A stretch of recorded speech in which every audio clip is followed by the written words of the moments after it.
एक संत वर्षा के जल में प्रेम और मस्ती से आगे चला जा रहा था कि इस संत ने एक मिठाई की दुकान को देखा जहां एक कढ़ाई में गर्म दूध उबाला जा रहा था। तो मौसम के हिसाब से दूसरी कढ़ाई में गर्मा गर्म जलेबियां तैयार हो रही थी।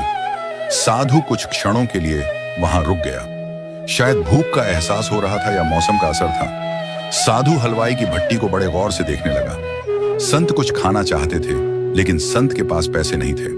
लेकिन नेक दिल हलवाई ने एक प्याला गरम दूध और कुछ जलेबियां साधु को दे दी। साधु ने गरम जलेबियां गरम दूध के साथ खाई और फिर हाथों को ऊपर की ओर उठाकर हलवाई के लिए प्रार्थना की और फिर आगे चल दिया। और साधु मस्ती में बारिश के पानी के छींटे उड़ाता चला जा रहा था। वह इस बात से बेखबर था कि एक युवा नवविवाहिता जोड़ा भी वर्षा के जल से बचता बचाता उसके पीछे चला आ रहा था। एक बार इस मस्त संत ने बारिश के पानी में जोर से लात मारी। बारिश का पानी उड़ता हुआ पीछे आने वाली युवती के कपड़ों को भिगो गया और उस युवती के कीमती कपड़े कीचड़ से लथपथ हो गए। उसके युवा पति से यह बात बर्दाश्त नहीं हुई और एक जोरदार थप्पड़ संत के चेहरे पर जड़ दिया। बूढ़ा संत थप्पड़ के ताप न झेलता हुआ लड़खड़ाता हुआ नीचे जा पड़ा। युवक ने जब संत को नीचे गिरता देखा तो मुस्कुराते हुए वहां से चल दिया।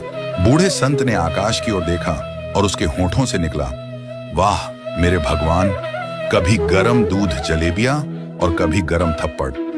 यह कहता हुआ फिर एक बार वो अपने रास्ते पर चल दिया। दूसरी ओर वह युवा जोड़ा मस्ती में अपनी मंजिल की ओर अग्रसर हो गया और अपने घर के सामने रुक गए। युवा अपनी जेब से चाबी निकालकर अपनी पत्नी से हंसी मजाक करते हुए ऊपर अपने घर की सीढ़ियां चढ़ रहा था। बारिश के कारण सीढ़ियों पर फिसलन हो गई थी और अचानक युवा का पैर फिसल गया और वह सीढ़ियों से नीचे गिरने लगा। महिला ने बहुत जोर से शोर मचाकर लोगों का ध्यान अपने पति की ओर आकर्षित करने लगी, जिसकी वजह से काफी लोग तुरंत सहायता के लिए उसके पति की ओर लपके। लेकिन तब तक देर हो चुकी थी। युवक का सिर फट गया था और कुछ ही देर में ज्यादा खून बह जाने के कारण उसके प्राण पखेरु उड़ गए। कुछ लोगों ने दूर से आते संत बाबा को देखा तो आपस में कानाफुसली होने लगी कि निश्चित रूप से इस संत बाबा ने थप्पड़ खाकर श्राप दिया है, अन्यथा ऐसे नौजवान युवक का केवल सीढ़ियों से गिरकर प्राण निकलना अचंभे की बात लगती है। कुछ मन चले युवकों ने यह बात सुनकर संत को घेर लिया।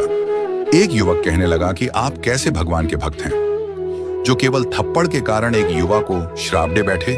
संत कहने लगे, भगवान की कसम, मैंने इस युवा को श्राप नहीं दिया।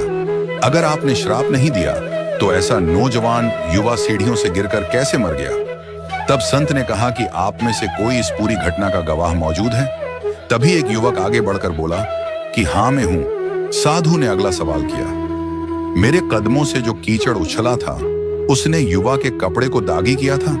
युवा बोला कि नहीं, लेकिन महिला के कपड़े जरूर खराब हुए थे। संत ने आगे पूछा कि फिर युवक ने मुझे क्यों मारा? युवा कहने लगा कि वह युवा इस महिला का प्रेमी था और यह बर्दाश्त नहीं कर सका कि कोई उसके प्रेमी के कपड़ों को गंदा करे, इसलिए उस युवक ने आपको मारा।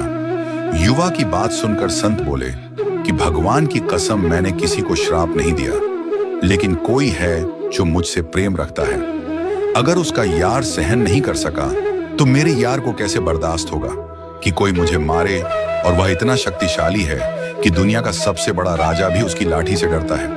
उस परमात्मा की लाठी दिखाई नहीं देती और आवाज भी नहीं करती, लेकिन पड़ती है तो बहुत दर्द देती है। हमारे कर्म ही हमें उसकी लाठी से बचाते हैं। बस कर्म अच्छे होने चाहिए।